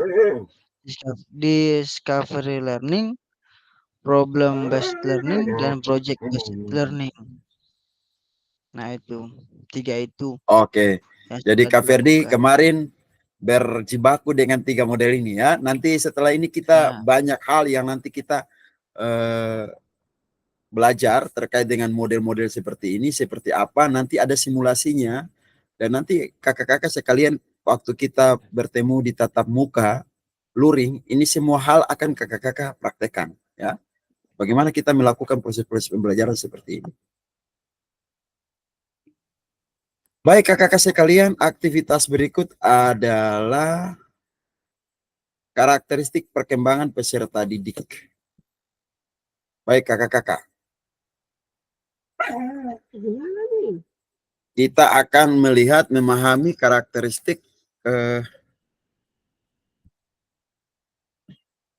dan minat anak-anak ya, minat anak, jasmani, sosial, emosional, dan mental.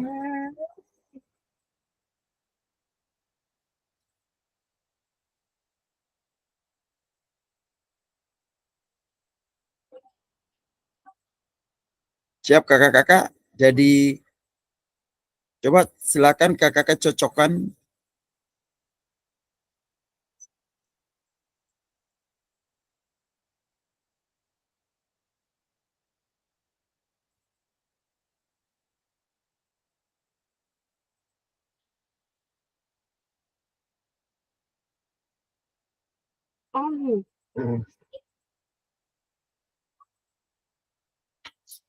kita akan cocokkan ya kakak-kakak. Berjalan, berlari, merangkak, memanjat, melompat, menendang, menarik, melempar, dan memukul bola. Ini dia ada di apa kakak-kakak? Jasmani, bidang jasmani, sosial, emosional, atau mental?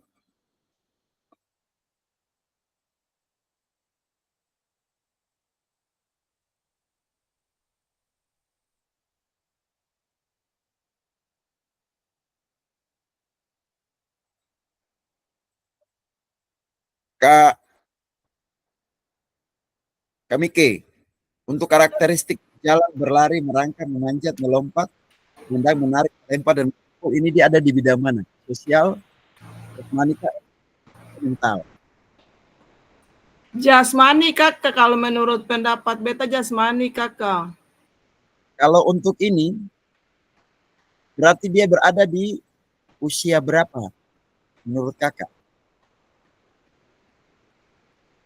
berjalan apa berlari usia 3 sampai 4 tahun kakak.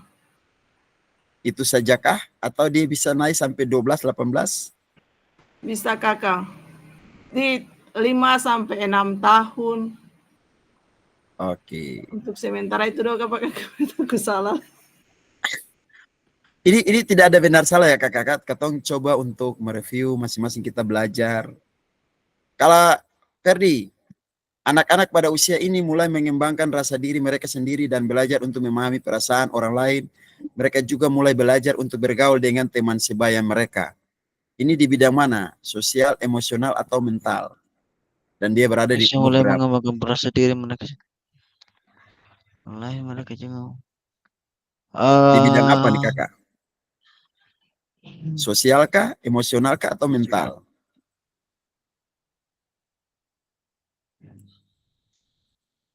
Mental. Mental. Ya. Berarti dia ada di Kalau usia berapa kah? di usia sebentar. 5, 6, 12, 18. 12, 18. Baik, kawakan. Sekarang kawakan. Mereka mulai mengalami emosi yang lebih intens seperti kemarahan, kesedihan, kecemburuan. Mereka juga mungkin mulai mengalami tekanan teman sebaya dan tantangan sosial lainnya yang dapat mempengaruhi emosi mereka. Kira-kira ini berkaitan di bidang apa? Sosial, emosional, atau mental?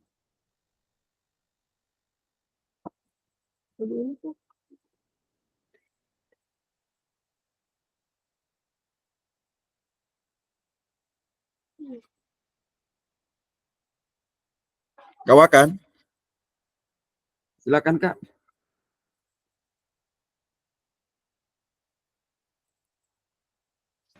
Kakak bisa kasih tulisan besar kakak paling kacin saya dapat baca.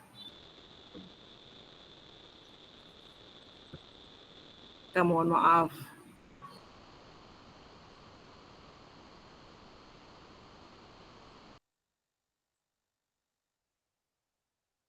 Kakak sedang baca Kak? Kan kecil Kang, kurang baca kakak ya. Mohon maaf kakak. Siap kakak siap. Sudah Kang.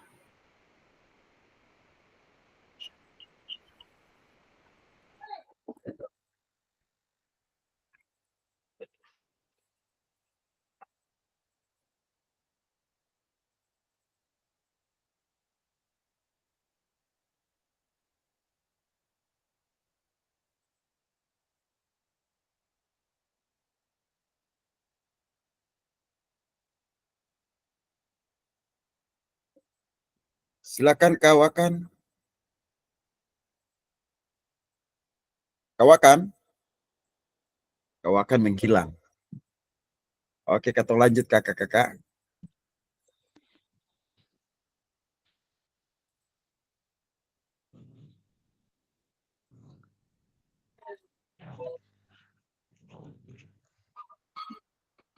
Habuci.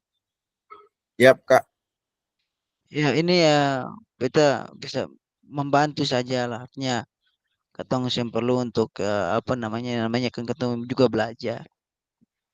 Artinya kalau menurut beta sih kalau kita membantu kakak wakan ini. Yap. Saya tahu mana ini. Ya jadi dari aktivitas yang ketiga atau karakteristik ini kita memilih ke bidang emosional. Nah, karena di situ merupakan salah satu usia yang meranjak ke usia emosi tes. Ya, bisa saja 6 sampai 12 usianya. Bisa dan 12 sampai 18. Begitu. Oke. Baik Kak Wakan untuk Kawakan, tanggapannya. Kak Ferdi kawakan. untuk membantu Ya, kawakan apa? ya. Baik, Ya, kita lanjut ya, kita Kak. lihat. Oke, kita akan lihat. Nah, betul tadi ya kakak-kakak sudah menjawab terkait karakteristik dan bidangnya yang berkaitan dengan itu. Kakak-kakak sudah bisa menjawab emosional, mental. Nah, ini berkait anak-anak mulai belajar memahami, mengelola emosi mereka serta bernegosiasi dalam menyelesaikan konflik itu terkait dengan mental. Nah, ini kakak-kakak karakteristik bidang dan usia yang sesuai. Nah, sekarang di umur berapa ya hal-hal ini akan terjadi? Nah, ini ya. Ini kakak-kakak. Kelihatan ya? Siap. Jadi ini kakak-kakak karakteristik bidang dan usia yang sesuai. Jadi kalau kita mau melatih kita karakter aktivitas yang cocok itu 0 sampai 2 tahun anak-anak mulai belajar untuk merangkak, berlari, manjat, melompat. Itu 0 sampai 2 tahun. Nah, sosialnya akan bertumbuh ketika pada masa-masa anak-anak. Dia mulai mengembangkan rasa diri mereka sendiri ya, mengembangkan rasa percaya diri dan belajar memahami perasaan. Anak-anak di usia-usia ini nih sudah mulai belajar ya, 5 sampai 6 tahun. Ya. Jadi itu kakak-kakak sekalian dan mari kita ini dia diskusi. Nah, ini karena kita ada 3 orang saja, saya ingin langsung mendengar pendapat dari kakak-kakak. Apa penting kita mengetahui anak-anak karakteristik dan bagaimana cara mengakomodasi berbagai karakteristik dan minat peserta didik dalam pembelajaran. Mungkin langsung saja ke Kak Mike. Pentingnya katong tahu anak-anak karakteristik ini untuk apa?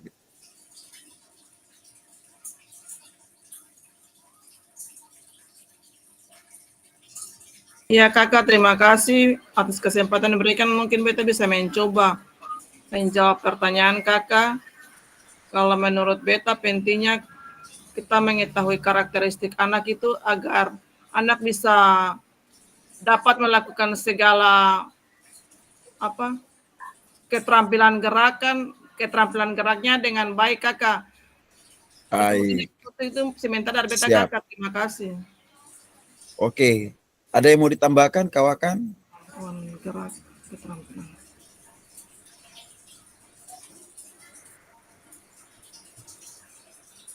Tidak ada lagi ya? Oke.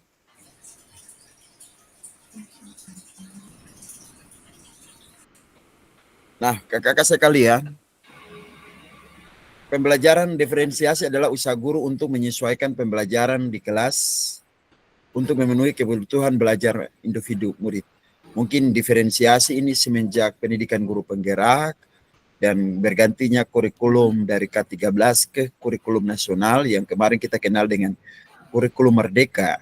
Maka semua mulai didengungkan bagaimana diferensiasi. Karena apa? Diferensiasi ini dipercaya oleh para ahli bahwa dia bisa memfasilitasi berbagai kebutuhan belajar murid. Untuk itu, usaha guru untuk menyesuaikan pembelajaran di kelas untuk memenuhi kebutuhan belajar individu murid itu harus benar-benar melalui pembelajaran diferensiasi. Nah, dalam diferensiasi, Bapak Ibu sekalian, kakak-kakak, ada diferensiasi konten.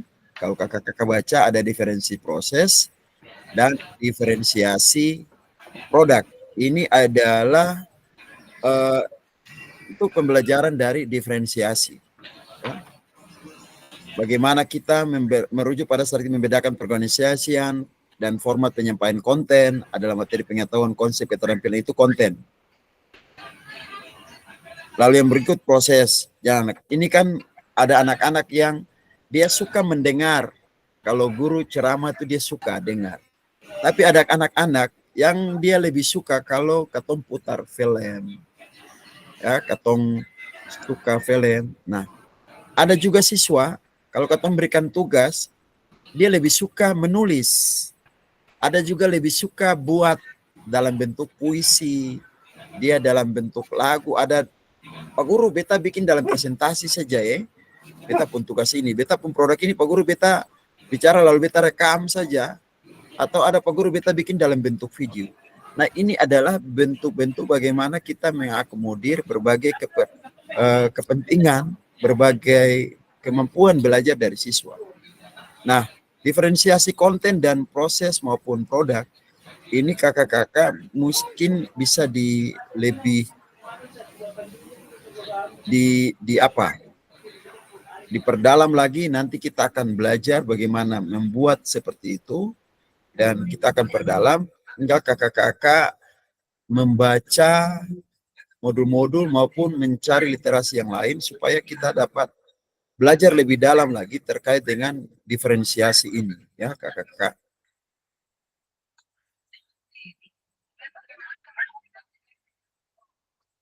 Oke, baik kakak-kakak. Terakhir, setelah membaca dan berdiskusi situasi pembelajaran tentang contoh langkah-langkah di LMS pembelajaran, kakak-kakak pasti sudah baca ya. Nanti untuk pembelajaran diferensiasi, kakak-kakak bisa lihat dan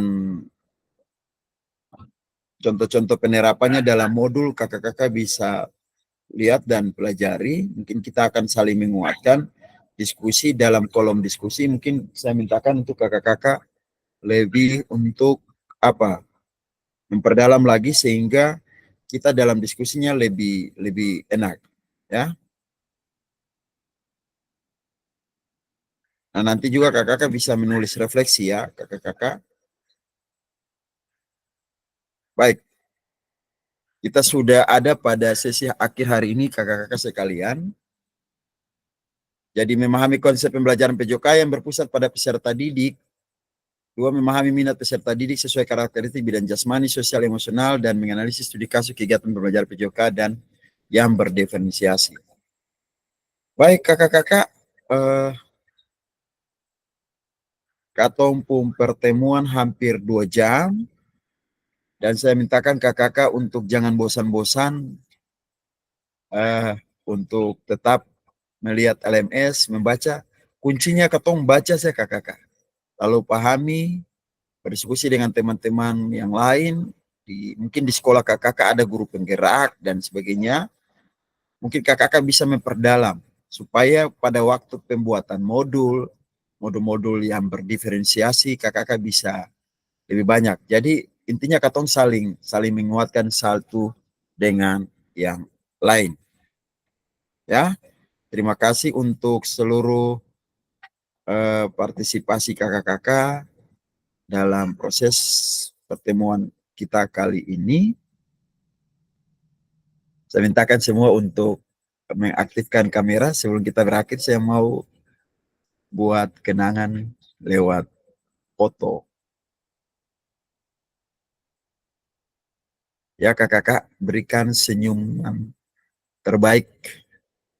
Kak Selin, berikan senyuman terbaik Kak Selin. Malam ini ketemu foto. Siap kakak, kabur. Siap. Oke, ulang. 1, 2, 3. Sorry. 2, 3 senyum. Oke. Siap kakak-kakak, terima kasih untuk senyuman terbaik malam ini yang telah kakak-kakak berikan dan beta tetap sudah capture. Mantap, tetap semangat. Ya kakak, izin live duluan ya. Ya, baik kakak-kakak, beta akan hentikan